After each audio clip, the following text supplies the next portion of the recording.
You're listening to All in Our Heads with Joe Fernandes and Mike Gaffney. Please enjoy the show.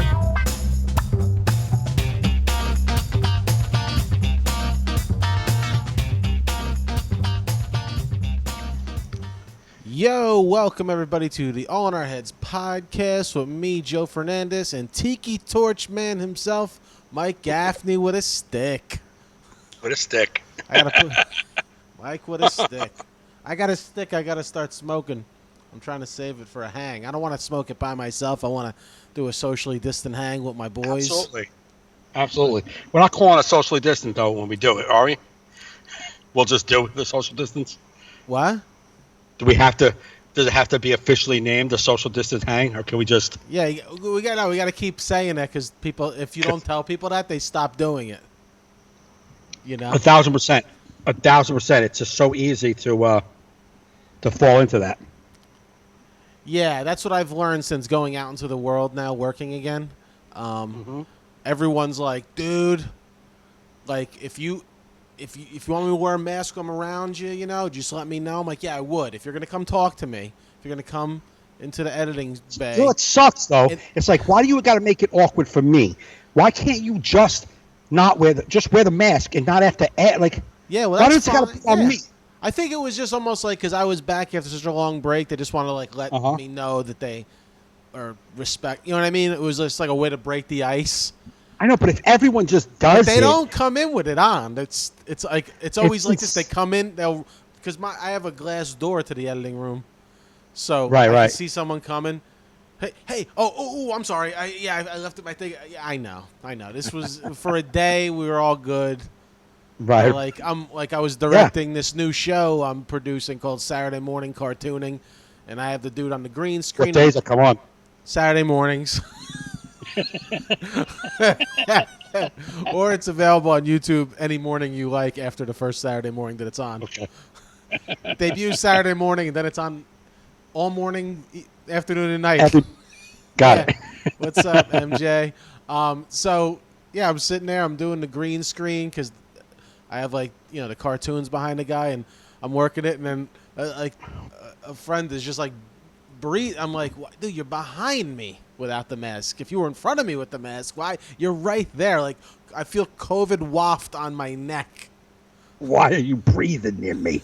He goes, oh, I'm sorry. Do you want me to get a mask? Yes. Yes, I do. Go breathe in somebody else's neck. I don't want it.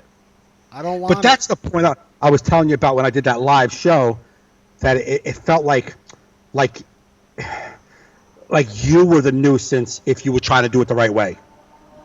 Yeah. Like that you were the one that was weird. Like, oh, you're doing that? Like, oh, the thing that everyone's trying to do so we can get back to work in life? Yeah, I'm doing that one.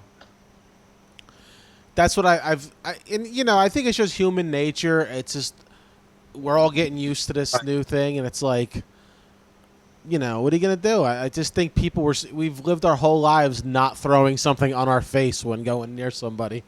So they're right. 100%. But otherwise people have been pretty, I find people out there to be pretty respectful, even the people that aren't wearing masks. Like, they won't walk near me and be like, like breathing. Right. You fucking liberal snowflake with a mask on. Margie Sanderson says, hi, Mike. Hey, Margie, I don't know if you've been around a while. This may be new might be new to the show, but Mike gets mad when my friends don't say hi to him. So not only did she say, hi, hey, Mike, heart eyes face. Heart eyes emoji. Now, I don't know, Margie. She don't have to give me heart eyes because you'd be like, hey, Joe, too. Or like, hey, Joe, thumb up. I'm just letting you know, this is Mike's rules, not mine, Margie. So they are my rules. Yeah. The way I try to say it, there's maybe she do a little heart there. Yeah, she did a little heart. All right. She didn't say, hey, Joe, but, I'll just have to block her from the page. She'll never watch again. That's okay. See, Angela said, hi, guys, with a big red heart. Let's see. Mary Jean says, don't go to Tennessee. Just got back from there. Murphy would shit if he saw what's going on there. Oh, Margie said, hi, Joe, with 3 heart emoji eyes. Look at that. I know Margie for 3 minutes. She already loves me more than you. I mean, I won her over. What? I don't know. That's not a good gauge. It's visual proof. Do we need more than visual recognition? I mean, she hit 3 for me. She only hit 1 for you. Yeah. I'm the new and exciting guy. You're old hat. I'm the new guy in town.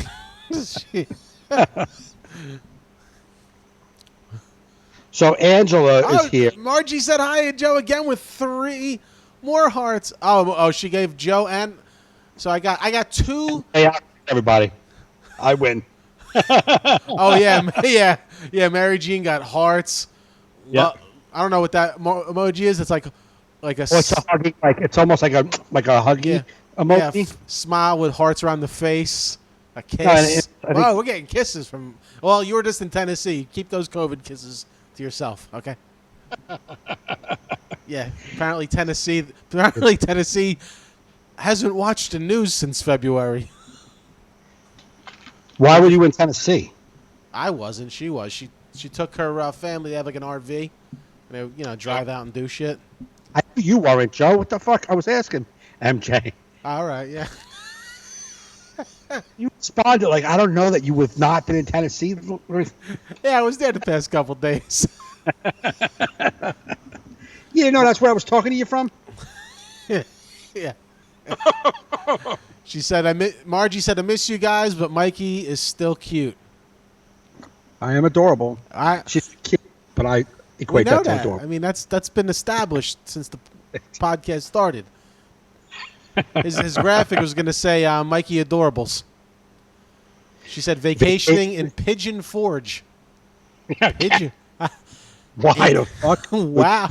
What? An RV in park in Pigeon Forge. What a shit name for a park. Couldn't make like a nicer American, like Eagle Forge. Isn't it like Forge? Like, what is a forge? Is it like a... What is a forge? I know Valley Forge was like a war area. I know, that's why I'm assuming forge means something like that, but it probably doesn't. Probably doesn't. Does forge have a name? I don't know. Like forge does have a meaning? The word forge. I'm gonna go besides forge head. Hey Siri, what does forge mean? As a verb, it means make or shape a metal object by heating it in a fire or furnace. That I know. Or hammering it. Do you want to hear the next one? Yes. Yes. As a verb, it means create a relationship or new conditions. All right, never mind, Siri. Mary Jean said it's a city douche. That's what she said. A forge is a city, and apparently they pick pigeon. Now she said it's a city douche. Is she saying like she's city? She's calling us a douche. It's not a city douche. I'm sorry. Just no comma. Yeah, no comma. Big tourist area. A lot of pigeons. There better be at least a decent amount of pigeons for it to call it the Pigeon Forge. Like if you go there and be like, I've been in Tennessee 1 week, I haven't seen one motherfucking pigeon. So Angela's on the podcast. I want to ask Angela something. Now, we don't like to get political, with our guests, right? No. But I want to ask Angela a question. Maybe Angela can answer in like a time frame that matches up to the question, not 12 minutes from now. But if she's on board, I posted a joke about. You saw that joke I posted about giving up Goya. Feels like when Italian Trump supporters had to give up Robert De Niro. Yeah. At least different spices. You guys gotta hope James Woods and Scott Baio do some kind of Goodfellas reboot, right? Yeah. So the point was, I remember seeing all these people. Remember when it happened? When it really went down and what's his name said "fuck you" to Trump. When De Niro said it, you saw people posting pictures of them throwing out their Goodfellas poster and their Raging Bull poster. Like I saw like a lot of people posting stuff like "fuck De Niro." So that was kind of the joke of it. Like because I really love Goya. I would hate to have to. I guess you guys are screwed. I'm screwed because it must feel the same way. So I put it was a joke, but Angela came on and said, I never will. I love Goodfellas, my favorite movie. not a fan of De Niro anymore. So like that was exactly what I was trying to say. So my question to Angela is, just because he hates Trump with a passion, you don't like De Niro anymore? That's my question. Yeah. Like, you don't like. I'm so. If there's one benefit to being a liberal, if there's one benefit, if I got to find one benefit, the benefit is I get to keep all the good artists, actors, and singers, and you guys are stuck with like Ted Nugent, Kid Rock, and Scott Baio. Dude, yeah, I'm having a hard enough time in lockdown without, like, every time I have a plate of food, trying to figure out with each corner of my plate who they support politically. Be like, whoever made these yams, who do they support? Because I can't be eating no racist yams. Like, I just don't have time for this. Listen, if you break it down, it's because if your money is funding him, then I get it, but my money's funding a lot of evil shit out. I mean, no, every product out there is probably donating to somebody you hate. You know what I'm saying? That's true. I saw that, Mary Jean. De Niro, who I love as an actor, took like 15 PPP loans. Like, he needs the money. I don't think it was for him. He's got a full staff he's got to pay. Yeah. I mean, not that matter. Like, if you're a business, I mean, I get it, because not only with De Niro, I saw like other people that I definitely don't agree with, that they show like the media wanted to shed light on. I was like, so what, man? Those people are still businesses. I know they're a billionaire personally, but they still own a business. Yeah. And their business qualifies for the PPP loan to keep their employees paid. Right? Like, how much? Yeah. Like, if, say you have a $500,000 a month salary that you pay out as a professional, but you got no money coming in. You're just going to keep bleeding that money out to you're going to eventually have to let them go on unemployment. So to avoid that, they get those loans. Yeah, I guess. Angela said no. He said he'd be lucky to make $7.5 million this year, and he took loans. Did she answer your question? No, but okay. But that's not 100% true. That's not true, because he also has a production company. He has people. Yeah, I get it. No, when you take a PPP loan, it's paycheck protection. Unless you are a business that gets a paycheck, you're not going to be able to, like, it's, you know what I'm saying? Like, you're protecting your employees and you're getting your own paycheck. You know what I'm saying? My whole thing about this, like, boycotting food because, like, the owner of the food is, it's like, all right, but honestly, you're hurting the work. Like, just say, for instance, your boycott of a rice or a bagel company or something. Right. Yeah, okay. Even if you do hurt that billionaire, multi-millionaire that owns a company, you're really hurting the workers if he goes out of business. So you're hurting more people. It doesn't make sense. It's like, it just doesn't make sense. It's like, you're not hurting him. You're only hurting the worker. It's like such a dumb thing. Yeah, I know you could see anything online. There's another thing I want to go about, not about politics. Have you seen? I'm going to get off that topic. Like Mary Jean said, she's had business colleagues who couldn't get them. It's like these bigger people were getting them, and then it ran out of money, and smaller businesses couldn't get them because all these big, wealthy businesses sucked them all dry. I understand. I totally get that they might have been able to lay low on that and suck it up for a little bit. However, they're still businesses, and they're still, just because they're millionaires don't mean they're not bleeding themselves dry too. I mean, I get it though. Like, if you're a good person, you kind of let the hungry people eat first. I get it. You know what I'm saying? But how do you feel about boycotting food? That's my question. Boycotting brands. Not going to do it. No, I understand that, because it doesn't make sense, because it does affect other people who have. It's like, yeah, you think, well, all those people who work for Goya support. Let's just say 50% of them don't like Trump either, but they got to go to work. You know what I'm saying? Like, so now you're gonna hurt their paychecks because, well, you still got to let people like earn a living. However, I do understand the other side, that if you're really that deep into it, you might be like, well, I don't want my money to go to him. Yeah. I see both sides. I totally do.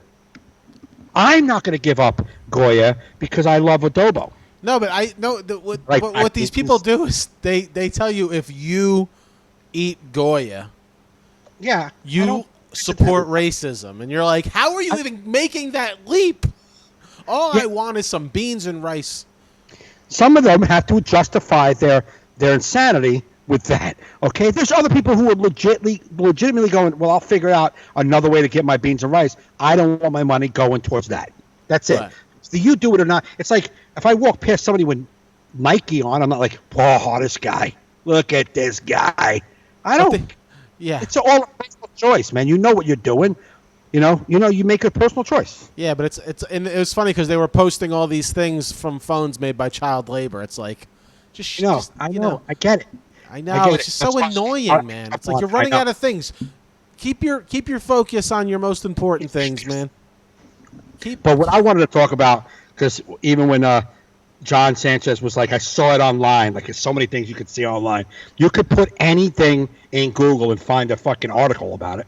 Yeah. But what I was going to say is, have you seen... I can search the web for that. Thank you, Google. Search chip below. Shut the fuck up. I said Google, and my phone's like, I'm ready. What's up? What do you need from me? You need what definition do you need now? What am I searching for? Yeah, Forge is a town, douche. That would be great if Google said that. You're right. Forge is a town, you douche. Next question. Have you seen the new... well, it's probably not new with Dribs and Drabs have been coming in, but it's this part is new. That whole conspiracy with Wayfair and Amazon. No, I've actually been not watching a lot of news, so I don't know what's going on. It's not on the news, man. It's crazy, motherfuckers. They ain't on the news. Oh, okay. It's not. I'm watching even less online craziness. Well, here's the thing. Here's how I found out. I was on my grams, and I was looking at people's stories. And there's this cute broad. So I saw like in her stories. I went and hit the story. Like when you look above, and there's like 500 dashes. You're like, holy fuck, what the hell is she yapping about? You know what I'm saying? You know what I mean? Yes, I do know. What the fuck is she yapping about? The first screen was a video of her going, I can't believe this is happening.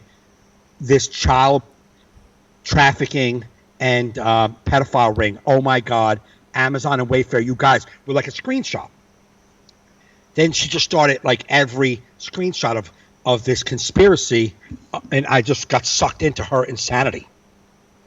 And the conspiracy is that Wayfair and Amazon have if you go on, they post pictures of like, say, a pillow, right? Mm-hmm. And the price is $15,000. And the pillow is named after like a missing kid. What? So yeah, so that's what so if you go on Amazon and Wayfair, a wicker chair, you can find the same wicker chair for $19.99, but they have it for $12,000 with some name of a missing kid is the name of the chair. Now, different like Wayfair and Amazon, they take uploads. You want to sell a product, you put it on Wayfair. They don't know the name. And you want to sell your fucking pillow for $15,000. Wayfair don't give a fuck. So they're not really looking at all of that. So, according to the conspiracy theorists, how do they say it's QAnon? How do they say that? QAnon? Yeah, like that whole that like people who are out to stop the deep state, those whack jobs. Oh, were those the people that set up that thing in Seattle where they had their own like city? No, that's the cop-free zone or whatever. No, not that. Oh, right. Okay. QAnon is they're like a ultra right-wing organization set up to expose the deep state and how the deep state is trying to ruin Trump and how they have pedophile rings in Hollywood. They're out to do that. Okay. Very successful. I don't know if you guys believe in the deep state. First, let me just put this aside. If you believe in the deep state, they are really bad at being the deep state because they don't. They're so shallow. Huh? They're so shallow. Like you hear about them all the time. Exactly. It's like the shallowest deep state ever. That's like what's the new slogan I keep hearing? The silent majority. I'm like, you guys won't stop yapping. What the fuck are you talking about? I shouldn't even know who you are if you're the silent majority. You're fucking flooding my newsfeed with fucking propaganda.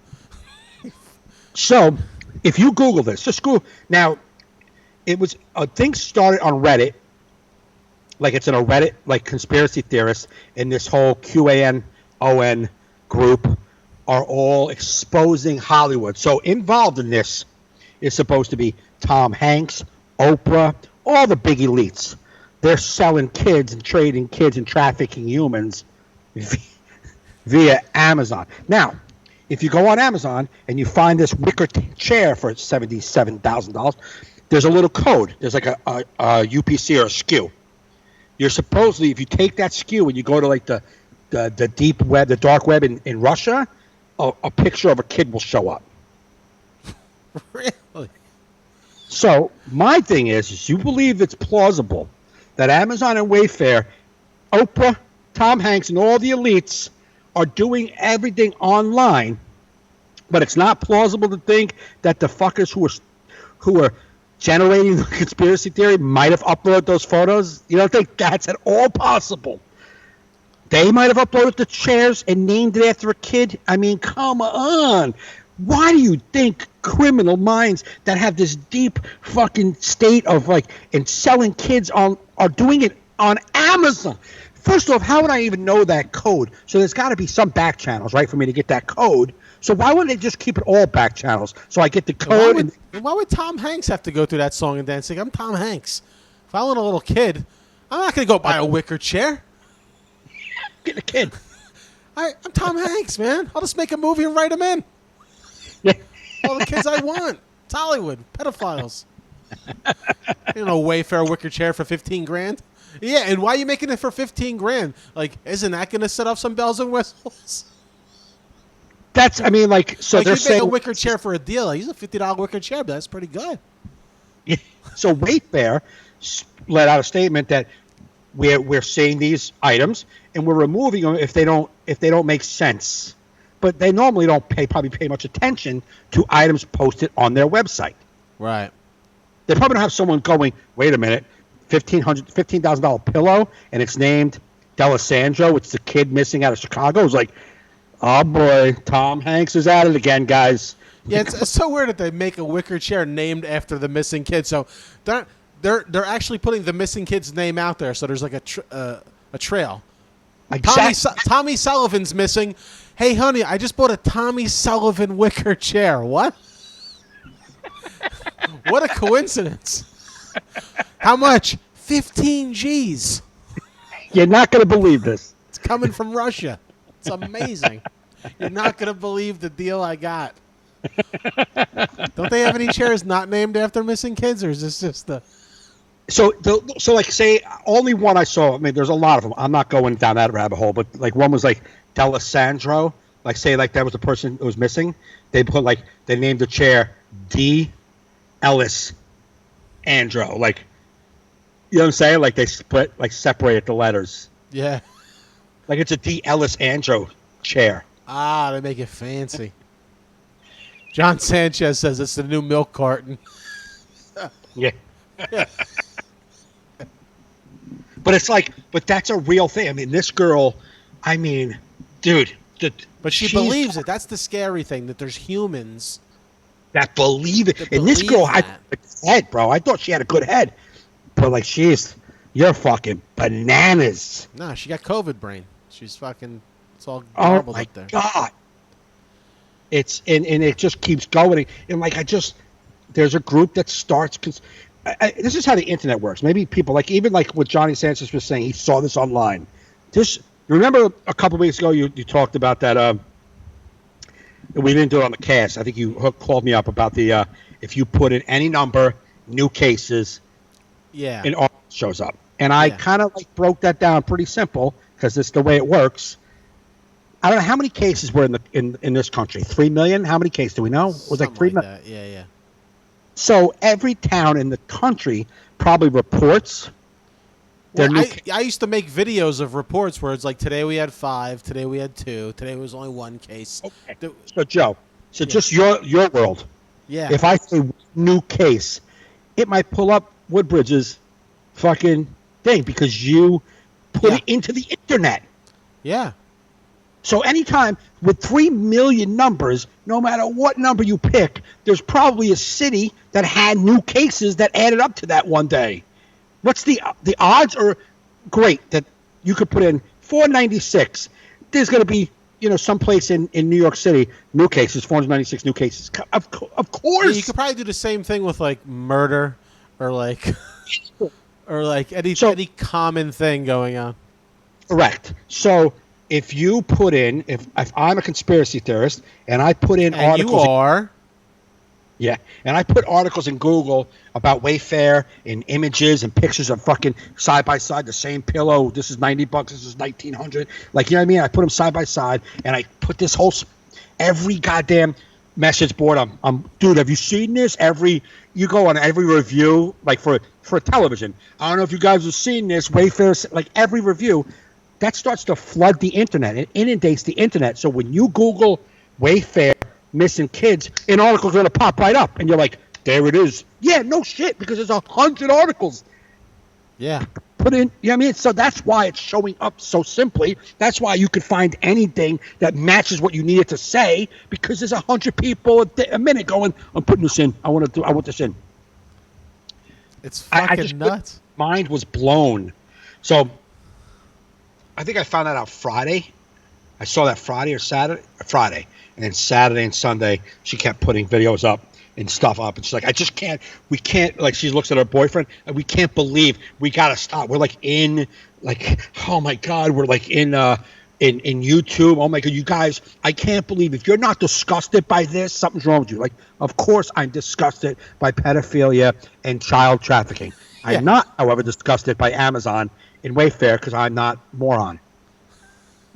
It's crazy.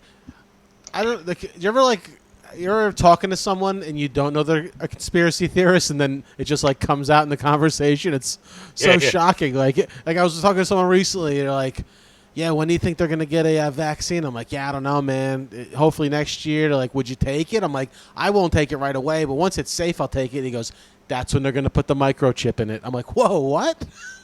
like. I was like, oh, I didn't know I was talking to a crazy person. I thought this was a real conversation. As soon as I said, I'll take it when it's safe, they go, that's when they put the microchip in, and they're going to start tracking you.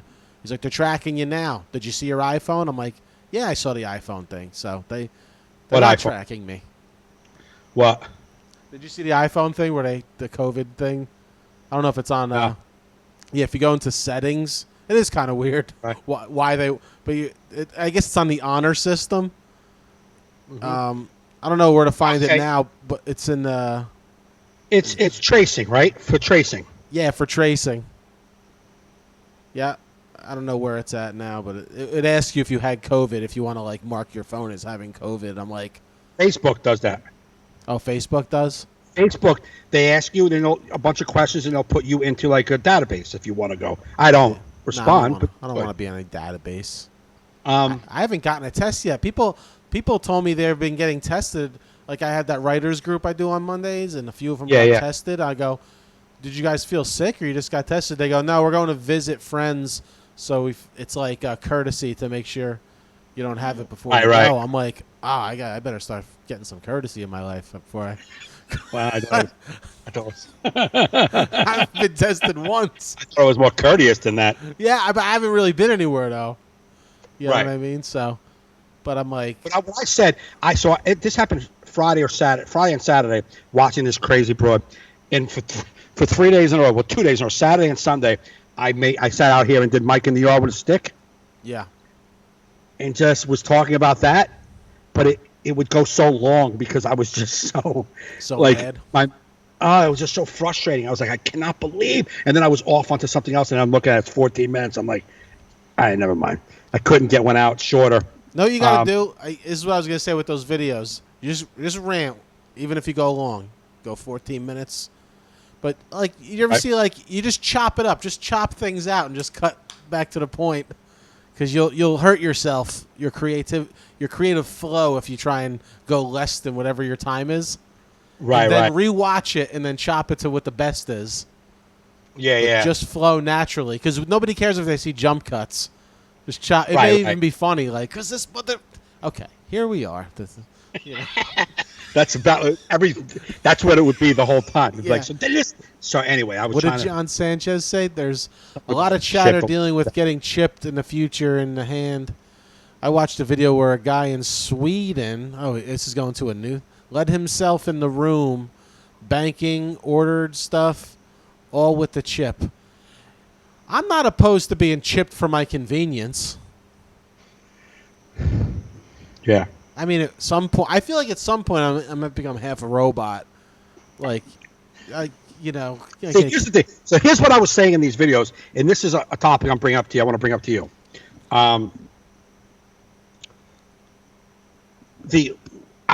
In these videos I was making, I'm like, it's not your fault, morons. It's really not your fault for buying into these conspiracies and everything you read. It's not your fault.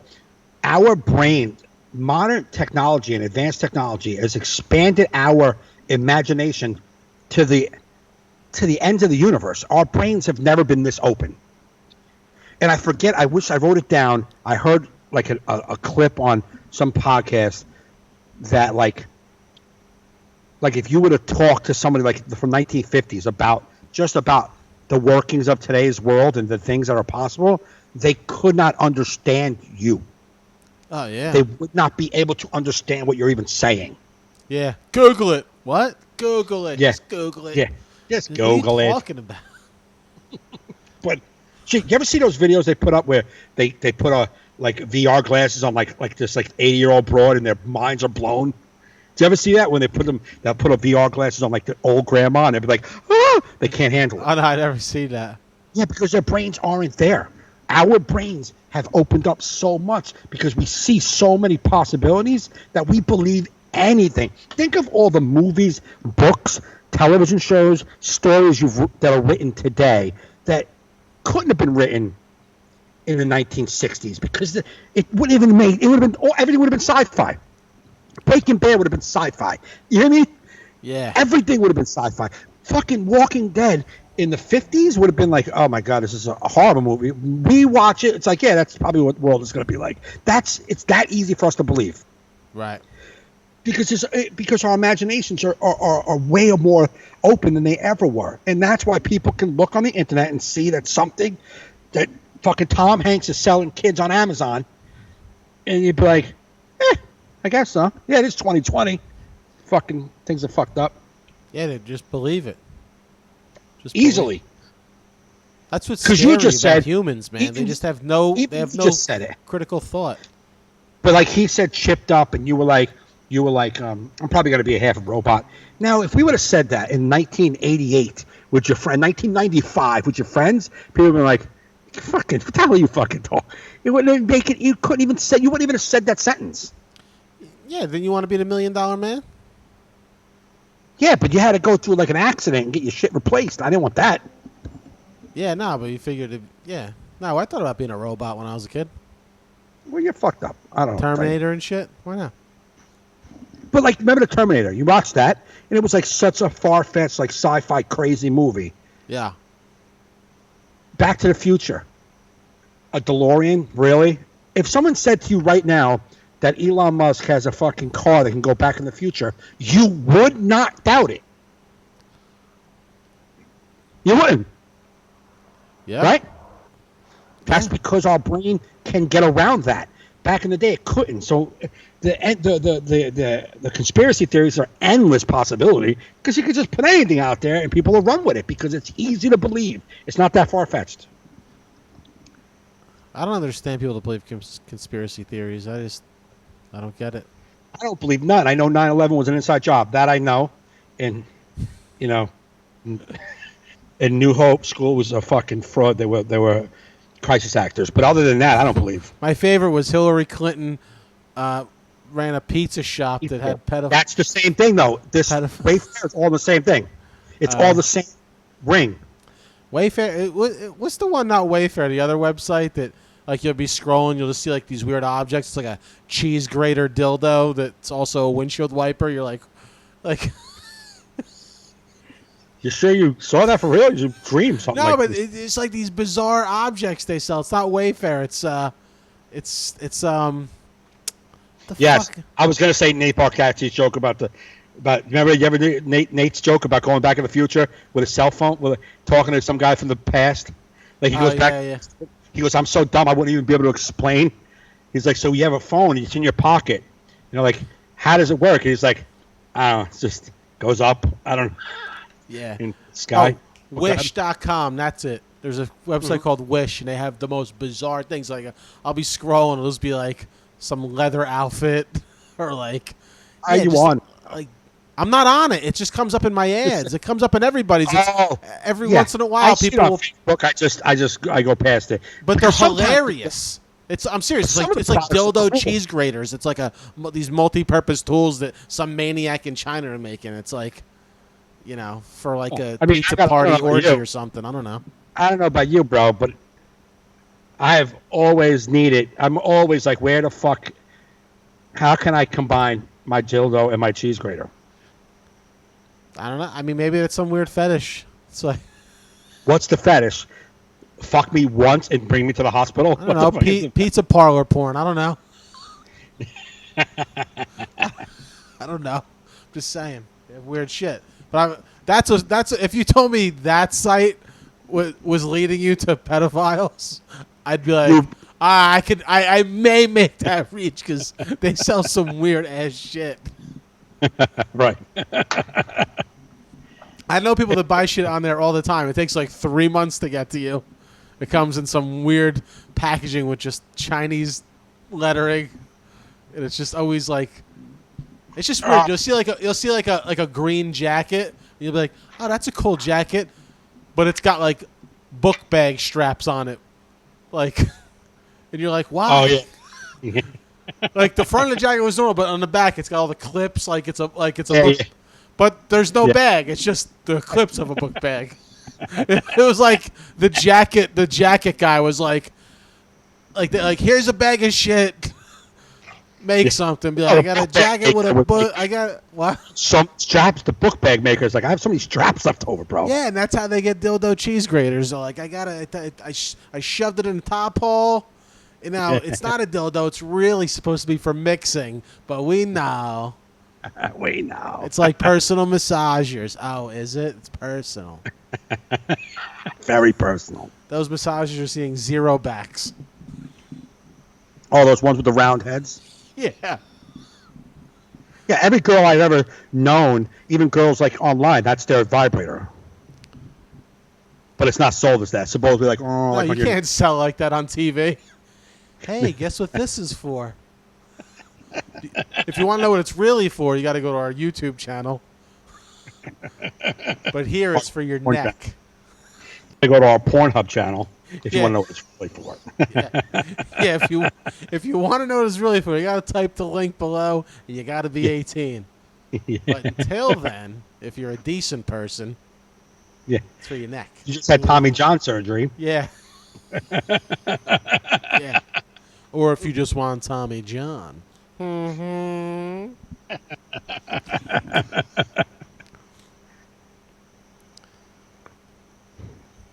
Conspiracy theory. Pizzagate, that's what it was called. John Sanchez. You said it 9 times. Oh, you did? I didn't hear you. Yeah, it's Pizzagate.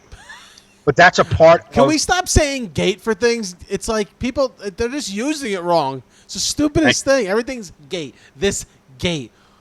Watergate was the fucking building, right? Yeah. Everything's gate. It wasn't water, and then they threw gate at the end of it. Watergate was Pizzagate, this gate, that gate. You guys are all idiots. Yeah. Anyone that calls anything a gate, I'm already like annoyed. It's like, did you hear about Butt Gate? No. I'm going to tell you about Unfriend Gate. It's happening right now.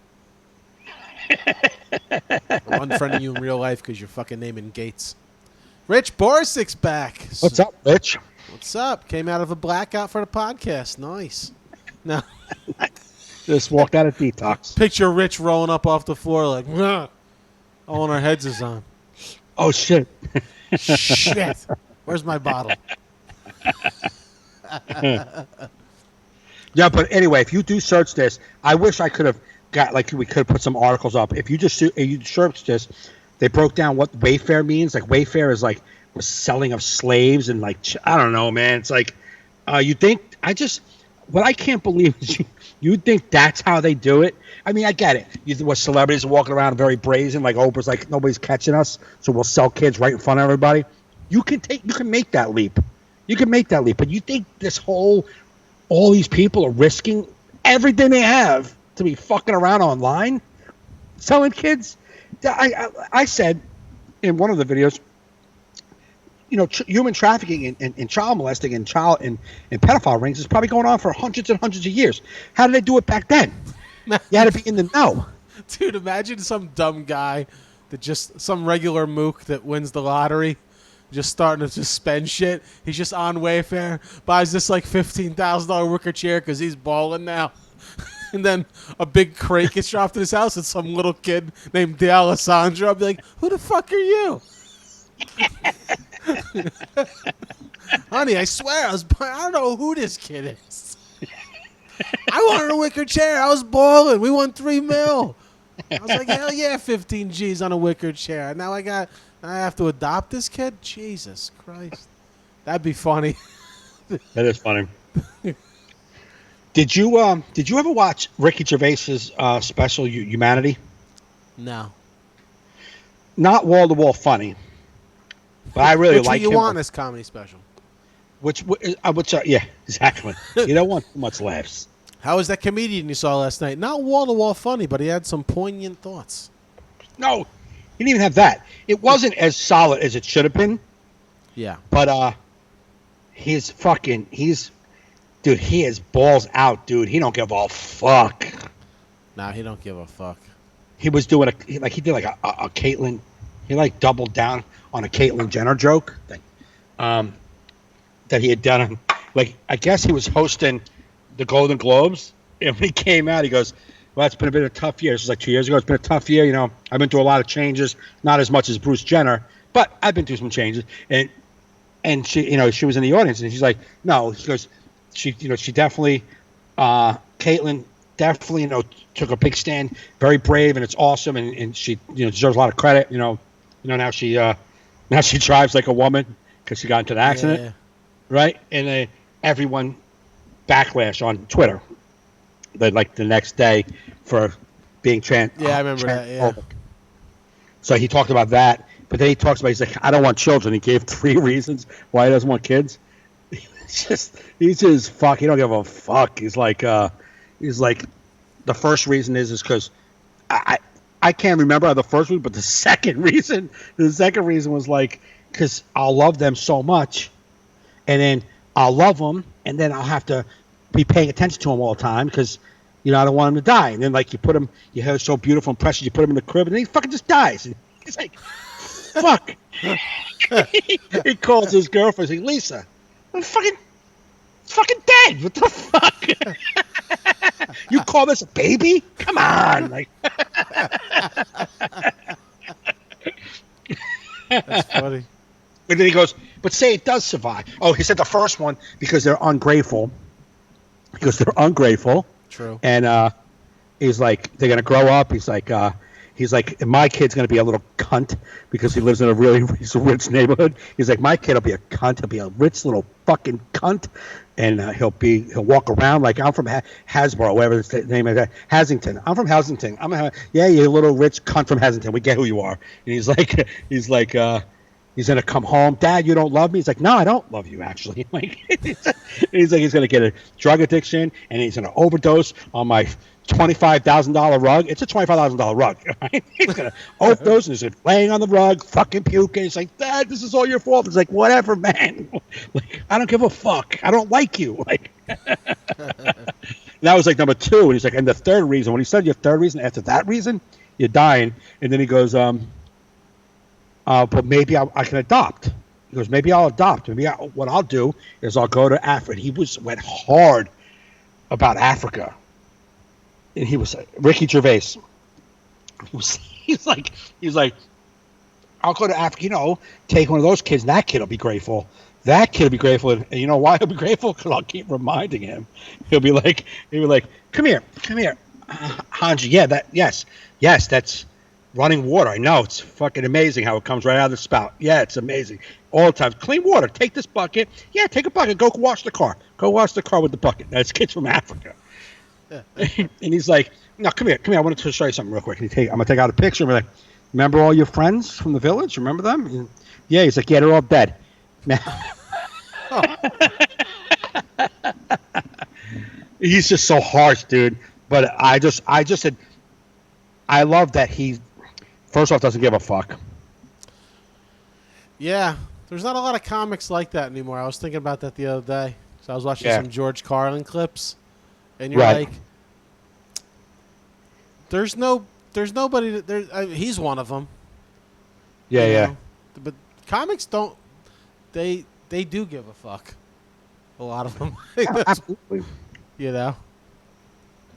Because I think deep down, the average person that goes out to that really likes comedy wants to hear inappropriate shit. Right. You know what I mean? Like, you'll laugh at not inappropriate shit. Be like, that guy was good. But you'll always remember that guy who's like, what the fuck? As long as it's funny. Not just saying inappropriate shit and offending people, but if you can, like, make serious points that are arguable and super funny. The thing. That's what I like about Ricky. His only point is to be like, fuck you. Like, I'm saying this. It's harsh, but I don't give a fuck, and I'm just saying it because I don't give a fuck. You know what I'm saying? Yeah. He goes, he's like, he goes, did you hear what the blind crippled kid got for Christmas? And he says, girlfriend was like, what? He's like, cancer. Like, oh.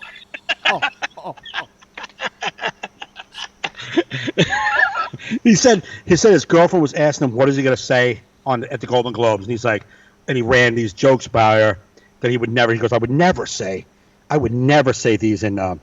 Good night, Marge. Good night, Margie. He goes, I would never say these in public. Never. Come on. And then he said that joke. And she's like, well, you can't. He's like, I would never say this in front of people. But he just said it on his special. You know what I'm saying? He's like, I would never say that in front. Come on.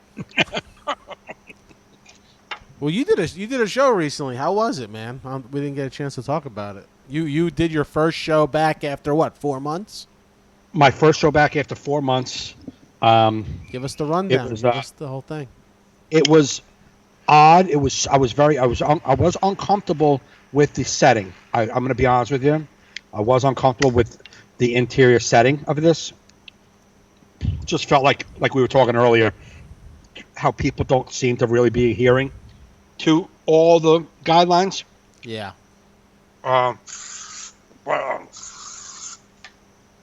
You spray bug spray. Yeah, my legs. It was like, oh. You hear it, shh. A weird podcast break. But the show itself, my therapist asked me, was I nervous? I was like, I wasn't nervous at all because I know I'm going to be funny. Like, I don't mean that arrogantly. You've done it enough. I know that I can be funny. Yeah. I don't really sweat an audience, me not being able to at least be semi-funny.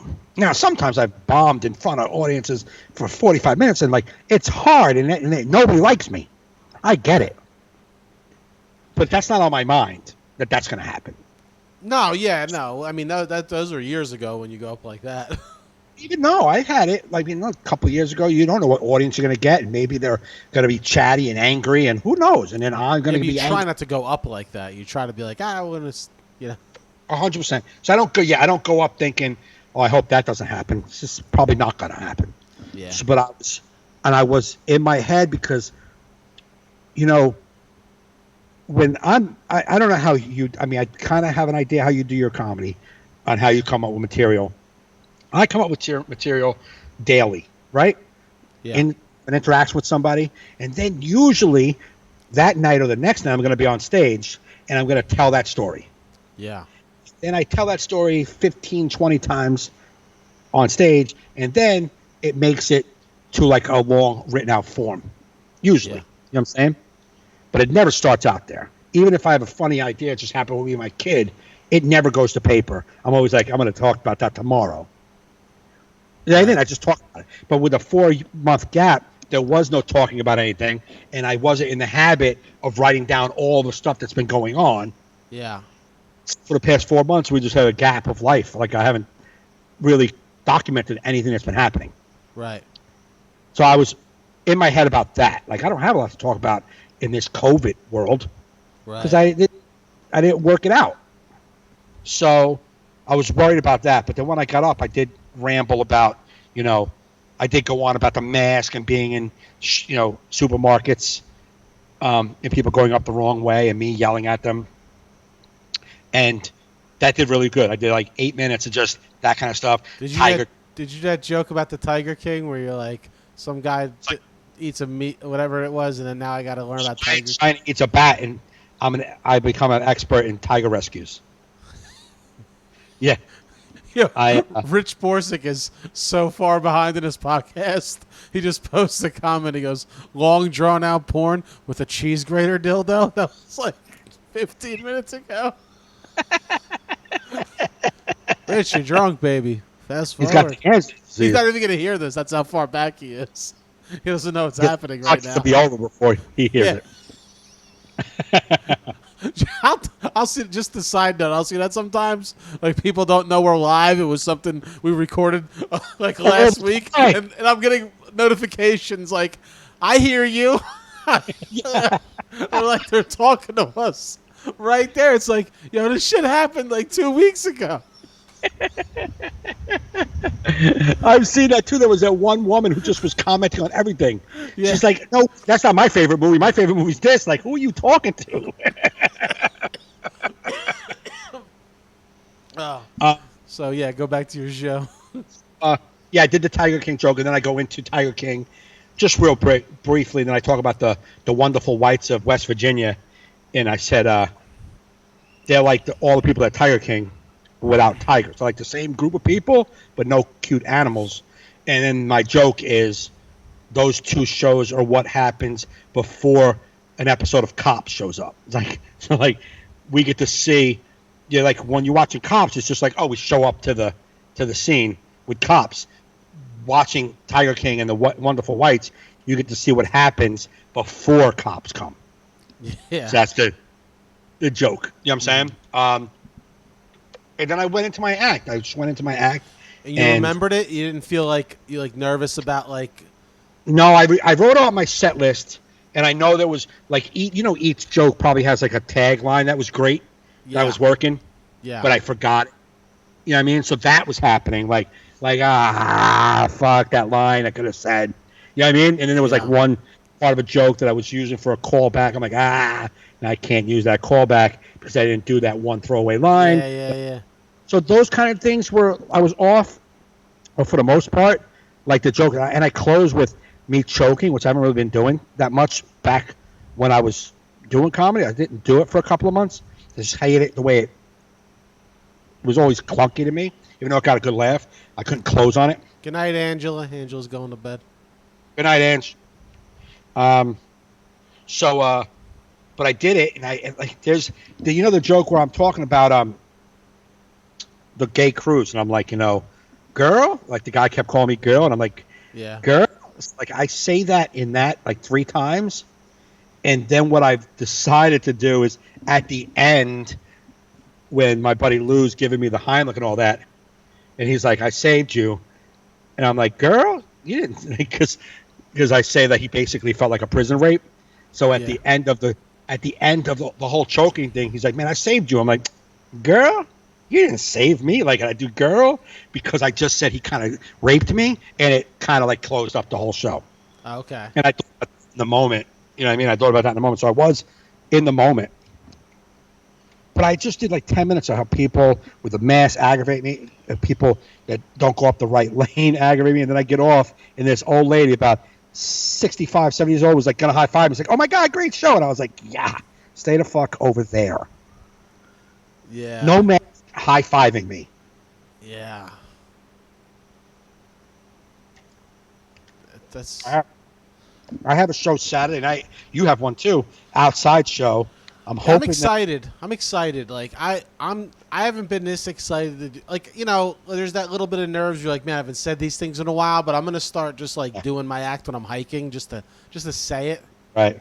Just to kind of get my brain moving. But I'm like so excited.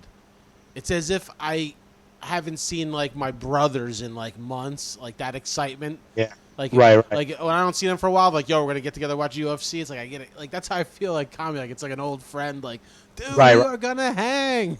Like, yeah. Like yep. I don't even. like I almost like don't even care how it goes. I just want to do it. It's like I'm gonna have a good time tonight.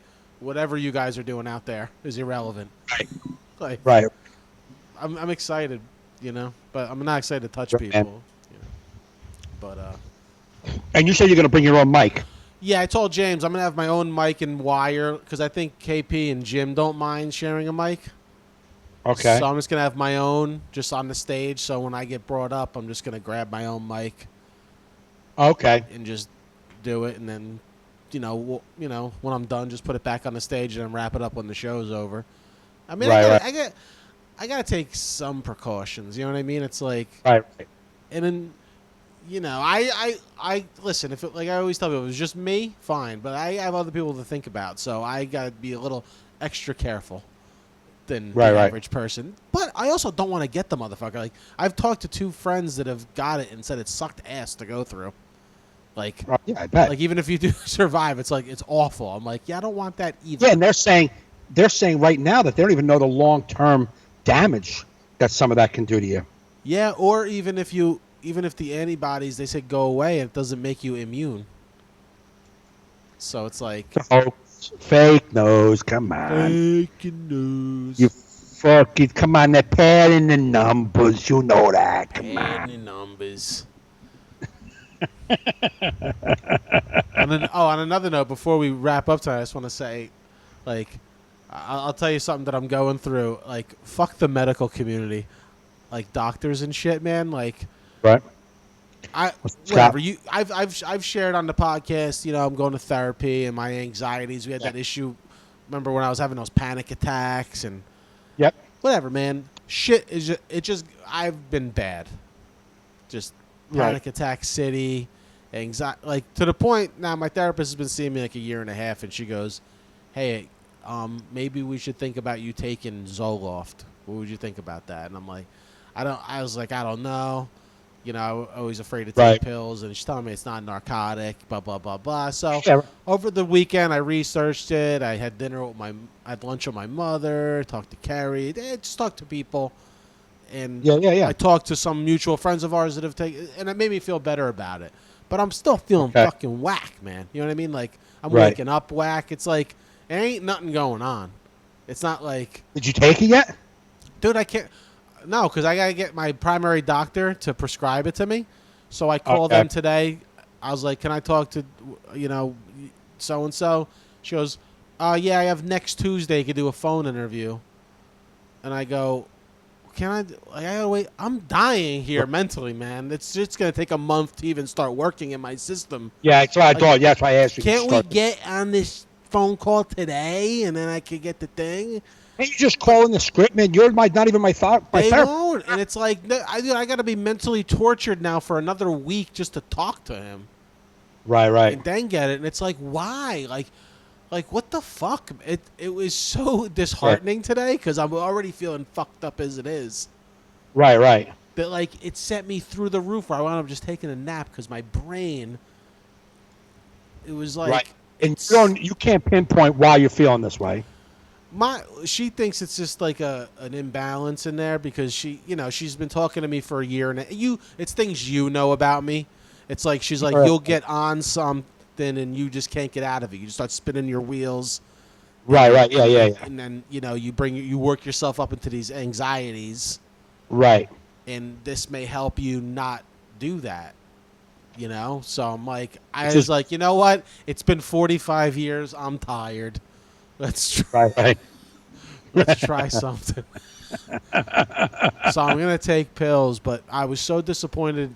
I have great insurance. I have a great doctor, and they're making me wait a whole week to get something that's gonna make me feel better mentally. And I'm like, already this week feels. He told me, I found out today I have to wait till next Tuesday, and it already seems like a month and a half in a way. You're like, I want to. And the receptionist was so like, yeah, sorry, nothing we can do. I'm like, really? We're doing a phone call? You tell me this motherfucker don't have 10 minutes for a phone? I go, why don't I even like start getting mad on the phone? I'm like, what is it? What do we got to talk about? My therapist wants it. She goes, well, you know, we got to see what you're on already, the medications you're on, and this. He's got to ask questions. I'm like, yeah, look it. I'm on a fucking Yeah, this should medication be for actually do this behind the scenes. cholesterol. I'm telling you what I need. Pull my chart up. Talk to my doctor. Say this is what his therapist is suggesting. What do you think? And then your doctor can be like, "Yeah, do it. Done." Yeah, I wish I had this motherfucker's number. I'd be like, "Hey, dickhead, I'm mentally fucked up. I need you. I don't need a checkup. I'm not looking. I don't have the sniffles. I'm fucking. I'm fucking. You know. I mean, the thing is like, you know. I don't know, man. It's just I'm just tired of it, man. So I was just like, I'm willing to try something. Right, yeah, man. And I got excited to like start trying it. I figured, you know, even maybe I'll get some placebo effect just by dropping one in my face tonight or tomorrow if I was able to get it. Right. And it's like, nah, I gotta wait another week. And fucking. Have you? I mean, and that's good that you're trying that, and you've been honest. And you're doing have to, man. I can't live like this anymore. Like, I just can't. Like, I used to have this false narrative that like, it'll hurt my creativity if I'm not crazy, you know.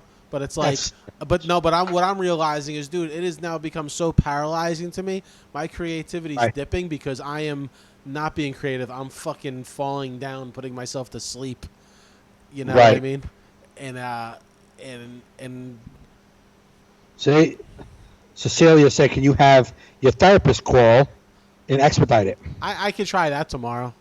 I could call her and say like, yo, can you talk to this douchebag and just be like, yeah, just like doctor to doctor. Yeah, but I was listening to some, you know, creative people that took pills, and it's like it helped their creativity because they just got rid of this wall. Right. You know what I mean? It's like my question was. I talked to my daughter about, you know, medication. I talked to everybody about medication. Whoever says they want to try it. I've never been on medication. Me neither. I don't know if I've gone through anything that required me to take medication.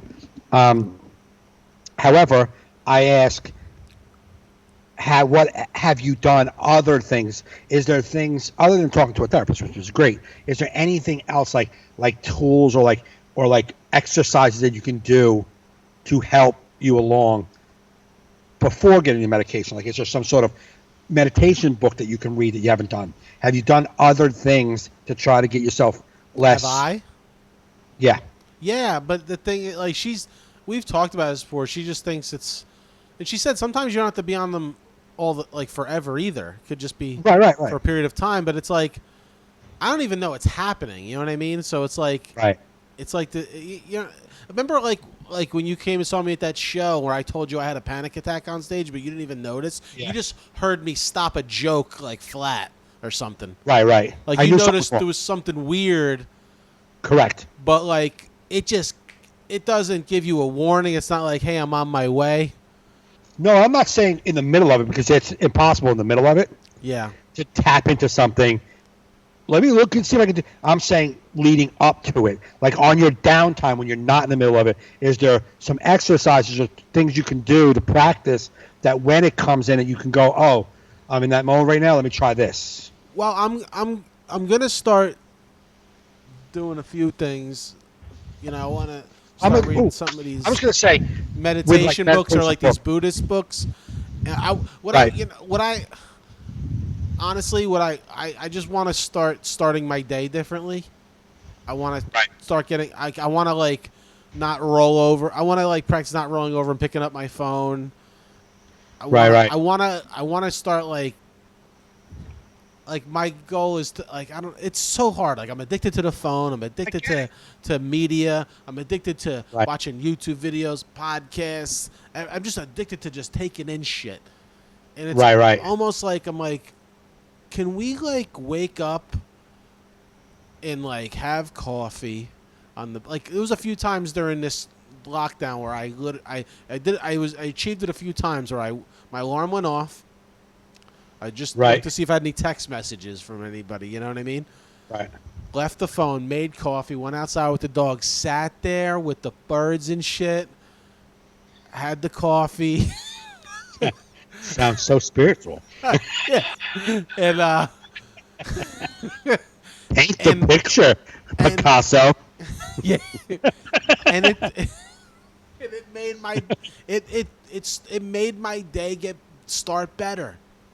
So So there is things you have done that kind of give you results. I've been trying. I want to tell you this real quick funny one that the other day I'm walking with the dog, and usually I have like music on or a podcast. I'm listening to something. So I was like, you know what? Take the earbuds out. Enjoy this. Just try and like calm your mind. Because it was weird. I was listening to something, but I wasn't listening to it. I was just in my head. It was just noise in my ears. I wasn't even retaining anything that was happening in these earbuds. Right. So I took it down. Me and Cody sit in this field, and I give him some water. He drinks his water. We're just sitting there taking a break, and I'm just enjoying it. And so I just start talking to him, to the dog, just you know, right? So I go like, "Oh man," I was like, "Yeah, buddy. Shit is crazy." Like, I just start using him as like a sounding board. He gets up, turns around, puts his ass near me, and looks the other way. It was so funny, but dude, it made me laugh so hard. Right. It was just like, I just picture him going, this motherfucker again. Oh, here we go. It was just like turns around like, I'm not a service dog, man. I'm your pet. Yeah, but I'm gonna get books. I want to get books.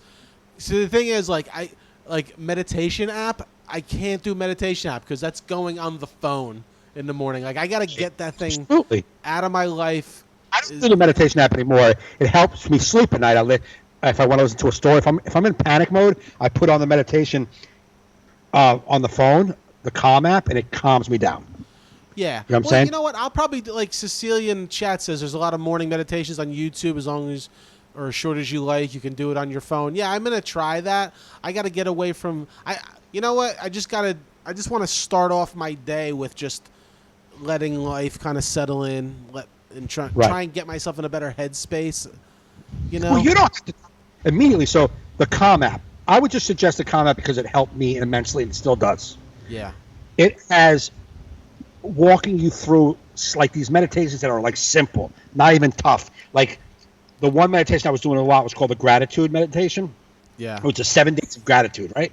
And it was just like, it was very quiet, not a lot of direction, not a lot of breathe, move your toes, your kneecaps are weak, none of that kind of shit, you know what I mean? Do you feel your toes floating, now your ankles, you know what I mean? Yeah, that gave me anxiety.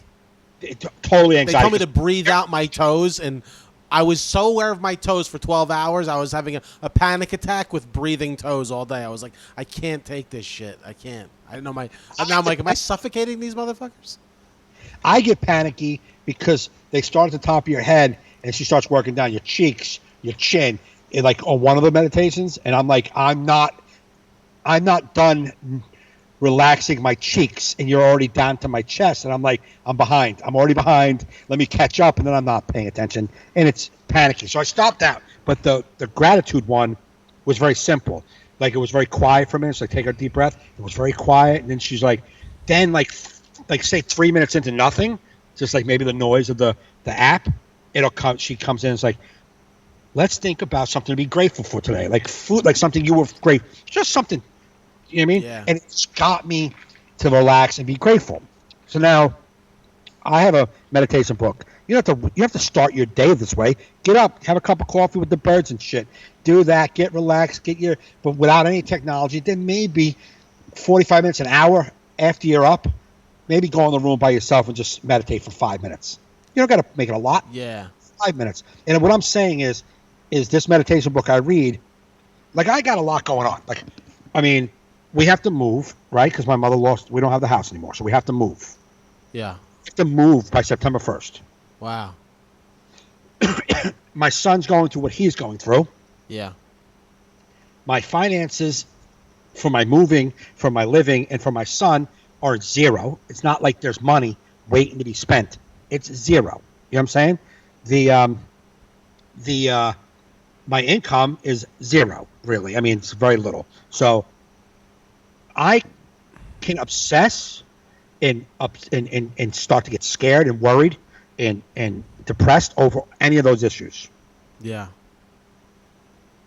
But ever since I've been meditating every day, or reading, at least reading the book, I read the meditation book, and for like a minute, I just think about what I read, and for whatever reason, all those things I just told you are never on my mind. Yeah. Dude, when I tell you never on my mind, they're never on my mind. And if they do creep in, I get this like, like when you're on a roller coaster and you're just about to go down. Like when it's just about to go down, you get that like, fuck, and you grab on real tight to something because you're like about to get, oh my God, this is so. That's what'll happen when any of those issues come into my brain, any of those things I got to deal with. And then I just think about that meditation book. Or I think about, one of the meditations said, like, pick something that every time you look at it, you have gratitude. So, like, I had this rock my son found, and it's in my car, my door of the car. Sometimes it's in my pocket. And anytime any of that happens, I grab a hold of that rock, and it's when I tell you, instantly gone. And it's because I'm daily training myself. And whatever reason is, there's a compartment of all the stuff that I'm worried about way in the back of my brain that I don't have access to right now. It's just, you know what I mean? And I'm not perfect. I fuck up. I fuck up with gambling here and there. Like, I fuck up things I'm trying to be better at. Yeah. But for the most part, I don't feel like this load of shit or this panic mode that everything's going to end up burning flames. I don't. I feel like it's all going to be okay. Yeah, no, totally. I get that too. I've decided that in this time off that I'm gonna have with comedy, I'm just gonna work hard at getting myself right. I feel like I just put it off for so long. You just kind of like, because I was talking about it with the therapist. It's like almost like, because I was telling her how upset I was about losing comedy. I said it was like I said I was really at a point where for a couple of years I was working every weekend. Right. And then I said I started getting to the point where I was headlining. Like, it was like all these things I worked really hard to do, I was having. It was like it took so long to get there. And then it's gone. I said it was it was like losing a relationship. Is very hurtful to me. You know what I mean? And then we were talking about how like just like the travel with it, the just constantly, like I said, even when I'm off of comedy, my day off of comedy is all spent trying to get more comedy work. Like how my whole life, like it's just because I don't have a manager and agent, so I'm my manager agent. So I'm just doing emails and booking 6, and it's all just gone. And it's like, she's like, yeah, you didn't have this thing keeping up your time anymore that you were running away from yourself with. Right. Like, you know what I mean? Like, I was so busy. It was easy to ignore what was going on with me because I was just just doing shit. And I think when I lost all that, at first, I'm in denial and quarantine. I'm like, yeah, all right, we'll be back by the summer. And then you're like, oh yeah, we're gonna start doing podcasts and videos. I'm gonna just keep. But it's like, no, man, I'm burning myself out. Right. You know what I mean? It's like, yep. I have to. Yes, Wile E. Coyote going over the cliff. Yes, Cecilia, for sure. Correct. Well, exactly. Like I was talking to my therapist yesterday. We were talking about pretty much the same thing about like what do I do? What like lately? Like I eat really well during the day. I eat all the vegan shit. I'm really good. But then at night, I get cravings and I'll go get chocolate and candy and cake. Yeah. And it's like. And he said, why do you think that? I'm like, well, I'm sitting around the house. I'm bored at night. I got nowhere to be. And this is my time of rambling. This is usually when you're going somewhere and doing something. And I said, I want to chalk it up as being bored, but I really miss my life. Yeah. I miss my life.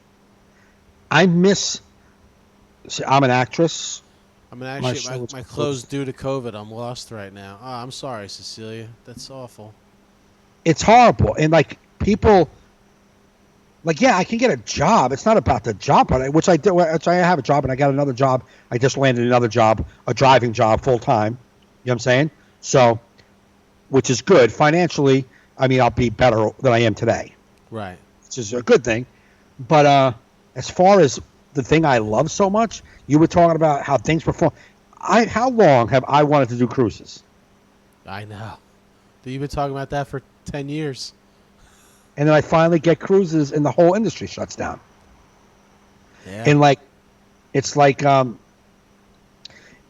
don't see comedy being the solutions to some of my problems right now. Right. Which comedy has been the one goal and the one way I was going to make it in this world for the last 18 years. Yeah. You know what I'm saying? And now that's not how I'm going to make it. So, I mean, it's not over forever, but it's a fucking huge hole in my soul. Now, we can fill that hole with certain things like writing and doing videos, doing podcasts and stuff like that. Yeah, we can fill parts of that hole, but I've never felt so like, what the fuck what's my point? What's my point right now? Other than survival mode, what the fuck? That's it? I know there's other ways to right, but we were doing what we love. That's what we like. All the podcasting's fine. Making videos is fine. Writing, but we love going on a stage in front of a live audience, doing our thing in the moment with this crowd this night. It's different than last night's crowd. It's like we love that. Like we're grinding at that so hard. Right. And it's like all the other stuff could go away. We never wanted that to go away. You could be like, podcasting's illegal. Be like, all right, see you later. All right. You know? Like, yeah, right. You know what I mean? They threw all the cameras in the ocean. You can't make videos no more. Be like, all right. No more videos. They said sketches are gone. The thing of the past. Fine, cool, man. I wouldn't miss it as much. I love acting too, but like I don't miss it like stand up. Right. You know what I mean? Not even close. I mean, the beauty of stand-up is it's just, you know, it's why we love it. It's to us the best art form. It's like we're writer, director, actor in our own show, and we do what the fuck we want every night. The freedom in that. You think about it. The whole community is hurting, right? Because think about, I mean, you do see Zoom shows, you do see a lot of podcasts, a lot of people doing this kind of stuff, like live, people going live, but you don't see that much of it. If you think about it, you don't see, you know, I mean, yeah, there's some comics who are financially secure, so they're not sweating the money, but you don't see a lot of guys being able to be creative any other way. No. I'm talking big name, Bill Burr. Of course, he'll go on a podcast, he'll talk about what else and he acts, but what has he got going? Yeah. Jim Gaffney did a show last night, but that's it. He did a show last night. You haven't seen him doing anything else. He puts a video up here and there. Like, no one's really been able to get that creative juices like they do on stage. Yeah, because that's like the show Saturday. It's like I'm looking forward to it, but stand-up is about a rhythm and sets and building, and it's like I'm gonna do this show. It'll go how it's gonna go, whatever it's gonna go, and it's like I literally have no other show to look forward to after that. Me neither. You know what I mean? It's not like you know, you like saw your schedule and because you know this, it's the muscle. It's like you got to stay in there. What Scott Brennan say? Do you guys find having one outdoor show or what almost not more torturous than having no shows at all? What? Having one show more torturous than having no shows at all? Well, I'll let you know after I do my first show. No, I'm grateful. Having last Friday and this Saturday coming up in my, like, there goes. Those shows are a go. Yeah. It just felt like it was odd and different. But, like, Friday was different because it was like a long stretch before with nothing. But now Saturday is right here. And it's like, yeah, I'm back. I got a show Saturday. Yeah, that's but nice. Then it's you it. had some back-to-back shows. And then I have nothing else. It's it. There's nothing else. Now, some of these outdoor shows come in late, you know what I mean? Like somebody will probably call you next week. Hey, you want to do my outside show? I have August with James August. I have August with James in Pennsylvania. That's an indoor show at the theater, though, right? Yeah, it's an indoor show at the theater. That's exciting. So that's that. And then I got nothing else after that. So, yeah. And these might dribble in. I'm not. The point is that it's not there. It's not something I'm doing on a regular basis, and it's not something that's going to be the same for a long time. Yeah. But like I said, like back to, it's like I'm trying to I'm trying not I got to work on not being down about it. That's what like I'm just I want to try and use this time off to be better mentally. Right. You know what I mean? Like yeah. Cuz this is all stuff that was there pre this. Correct. It's like, you know what? Now you have the time to get right. Exactly. This is your time to get right. You used to push things. Used to be like, you're given this time to get this right. Because I feel like if I get this right, man, when comedy does come back, I'll be such a better comedian. Because I'm telling you, man, this has held me back from so much moving forward. Yeah. Like people, it's like you can't even explain to people the crippling anxiety you have. But they're like, yeah, but when you're on stage, you look so in control. I'm like, it's not about on stage. It's off stage. It's off stage. The crippling anxiety about 5 minutes to an hour. That's where I feel good is on stage. That's where it's a relief. John Kirshner said his outdoor show yesterday was tough. Yeah, I'm sure it's gonna be different than being in a. See, that was like a setup for could be like a really good layup for a Spike fucking, roast. But like, what's the difference between your indoor and outdoor show, John? But I'm only because it was a layup. That was a layup. But I did it. Well, I only did. It was supposed to be an outdoor show. I moved inside. I haven't done an outdoor show yet, so I forgot that Friday was supposed to be outdoors, but it turned out indoors. Saturday will be an outdoor show, and I'm sure it will be tough because you don't hear anything. It's like it's outside. Yeah. Yeah. It is what it is, though. You know what I mean? It is what it is, and I'm looking forward to that. But I'm getting my head straight, and I would like to get the Zoloft as soon as possible. Right. And I'm looking forward. I don't know. I just think I'll be a better person once it does come back if I do these right things. I'm just trying to better myself, man. I just can't, dude. This past 5 days have been tough, man. Yeah. Like just TUFF or TOUGF? GH. John Kushner tough or Scott Brennan tough? Well, see, I understand that John was using tough in like a fun way. I get it. Scott is a teacher, so he's trying to do it. He's the fucking spell mafia on there. But he just said you can spell it both ways, you ginger fuck. You ginger fuck. There's a fight in the chat room. Fight in the chat room. Don't be racist. But you should. I know you're waiting for the Zoloft, but don't wait. No. I'll make another phone call tomorrow, and I was in. What it is? It was like almost like you feel kind of weird, embarrassed to like have to take something. You're like, I gotta take something, but then I talked to enough friends that have taken something. Like, no, do it, man. And I took it, and I didn't have to stay on it forever, and it just helped me get through a tough time. And I'm like, that's it. I'm just telling myself it doesn't have to be forever. Just go with it and see what happens. That's what, like my daughter's thing is like medication sometimes gives you get you stable for a little bit. Yeah, one of the side effects was anxiety. I'm like, I hope I don't get that one. Ugh. Because I already have that, so I'm taking it. What'd Zoloft do for you? Doubled my anxiety, actually. So I don't. I used to want to throw my head through a wall. Now I have holes in my wall. Thanks, Zoloft. It's fucked up. Like, you know why they make that a side effect in case it doesn't work? It's like I still have my anxiety. Now that's the side effect anxiety. Your original anxiety is gone. Yeah, I got a bad batch. Yeah. got a cheap batch of Zoloft.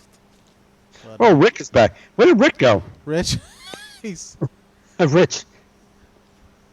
He had a bottle. He was trying to get the drops out in his hand. He was just throwing it and licking his palm.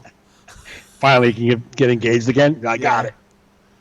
Well, that being said, too, because, like we were doing the podcast twice a week, then I was doing my Friday podcast. I'm like, I think I'm just going to do All in Our Heads once a week and then do the Friday night hang.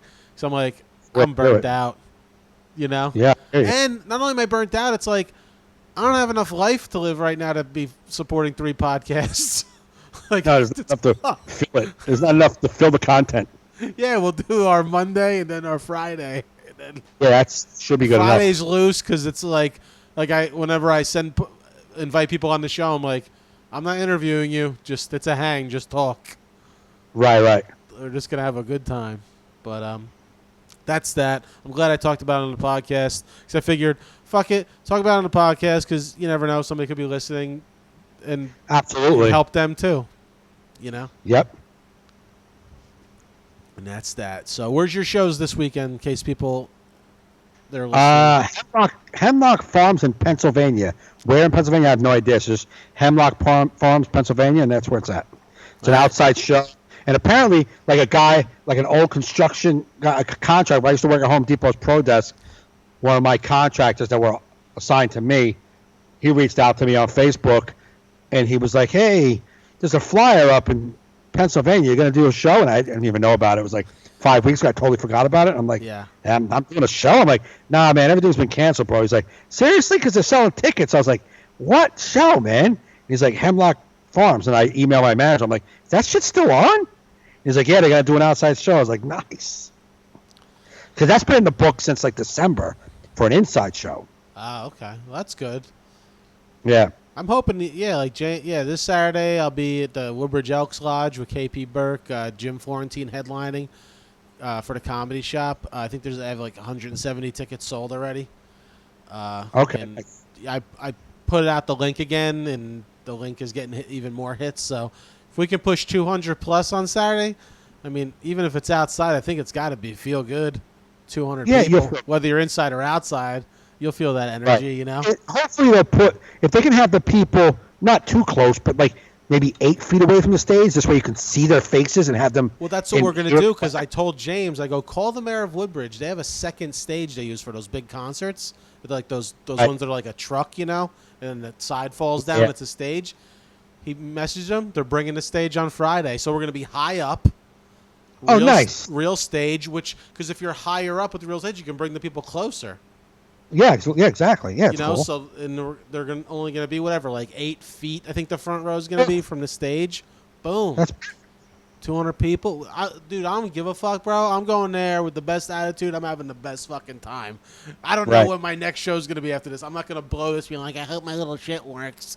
You know, getting all fucking in my head like, oh, my God. Why is that light over there on? Well, you can't have that doing it. Dude, I'm having fun. I'm talking about anything I want. We're going to have a good time. Right. You know, so come out. Yeah. It's going to be good, man. We're going to have a good time. So go to jjcomedy.com. I don't even put it on my website. I'm like, gives a shit. I know I haven't updated my website. I don't even remember the password. Yeah. I know, it's so bad. So bad. But anyway, go see Mike in Pennsylvania. Go to my Joe Fernandes comedian page Friday night. I'm sure Mike will be with us unless he has another gig. I don't think he does. We'll do our comic hang, and we'll be back with another All in Our Heads next week. You've been watching and listening to All in Our Heads. Peace. The button never works. It's not